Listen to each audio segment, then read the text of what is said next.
Méga conférence. À ne pas manquer. Aujourd'hui, je veux parler du mystère du testament.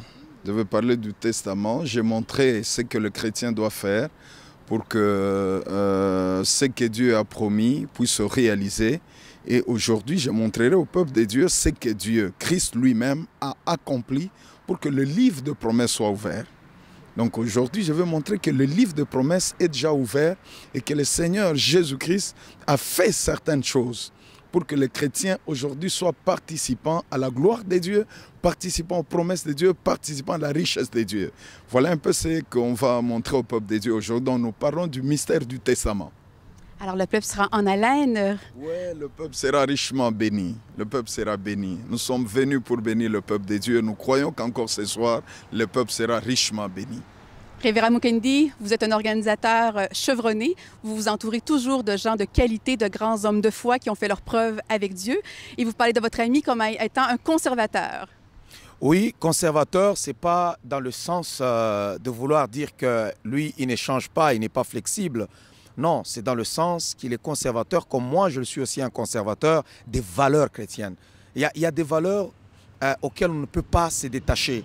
Par exemple, lorsque nous parlons de la sanctification, nous parlons des valeurs chrétiennes. Aujourd'hui, il y a toutes ces mœurs-là qui sont bousillées. Nous voyons que l'Église, il y a certaines personnes qui commencent aussi à vaciller pour aller dans le sens du monde.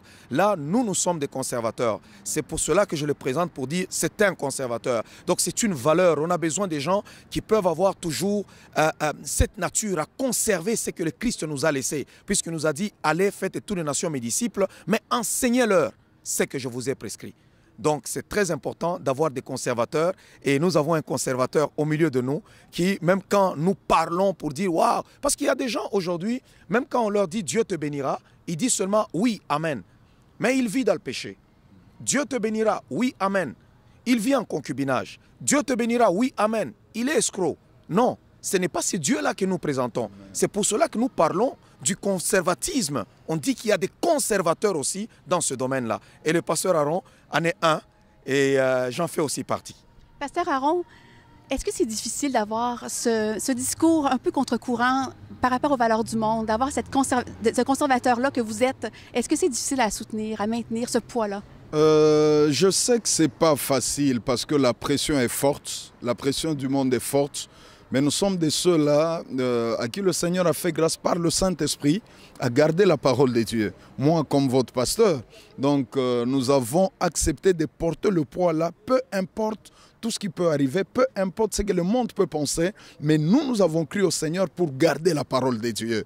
Parce que les promesses, la gloire, la richesse, tout est dans la parole. Alors aujourd'hui, quand les gens s'égarent pour aller vers le monde, ils oublient qu'ils sont en train de laisser des grandes richesses et des grandes bénédictions. Alors si on veut la bénédiction, on doit garder la parole. Peu importe tout ce qui peut arriver, tout ce que les gens peuvent dire, nous acceptons de garder la parole. Parce que la Bible dit que ces livres de la loi ne s'éloignent point de ta bouche, mais dites-les jour et nuit pour agir fidèlement selon tout ce qui est écrit. Car c'est alors que tu réussiras dans tes entreprises et c'est alors que tu auras du succès. Succès, réussite, bénédiction dans la parole.